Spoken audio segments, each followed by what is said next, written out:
Hello everyone, আসসালামু আলাইকুম। তো আমরা আজকে যাচ্ছি নাটোরের বিখ্যাত সেই মালাই চা খাতে। তো মালাই চাটি কোন জায়গায় পাওয়া যায় সেটা দেখতে সম্পূর্ণ ভিডিওটি দেখুন।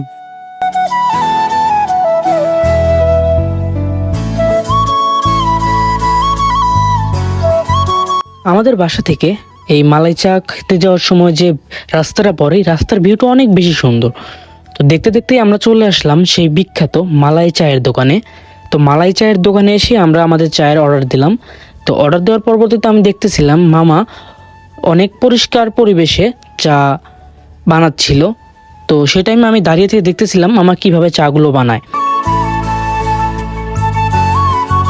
বানানো হয়ে গেলে মামা আমাদের সামনে চাটি পরিবেশন করে।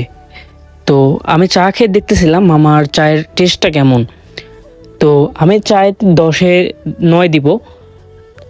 রনি বলতেছিল অনেক বেশি গরম, তো আমার মুখ পুড়ে গেছে। তো আমরা চা খেয়ে এখন আমরা যাব হালসার আরেকটি বিখ্যাত দোকানে।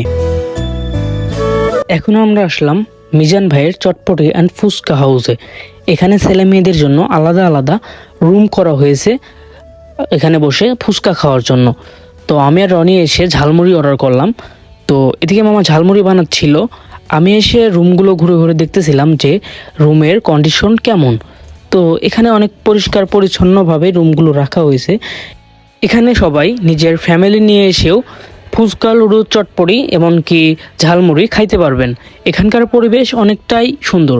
ইতিমধ্যেই আমাদের ঝালমুড়ি বানানো হয়ে গেছে, তো আমরা খেয়ে দেখি 10-এ কত দেওয়া যায়। নতুন জামাই দেখেন খাচ্ছে কেমনে, জীবনে মনে খাই নাই শালা গেল শালা। রিভিউ দে। এটাতে 10-এ 8 দিব, চলো মোটামুটি আর কি। হ্যাঁ, আমি অর্ডার দিলাম। যা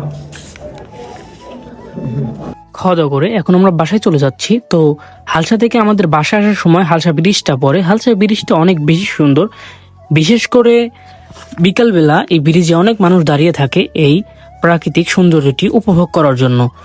তো আমরা ব্রিজ দিয়েই বাসায় চলে যাচ্ছি। আজকের ভিডিও এ পর্যন্তই। পরবর্তী ভিডিওটির জন্য অপেক্ষা করুন। আসসালামু আলাইকুম।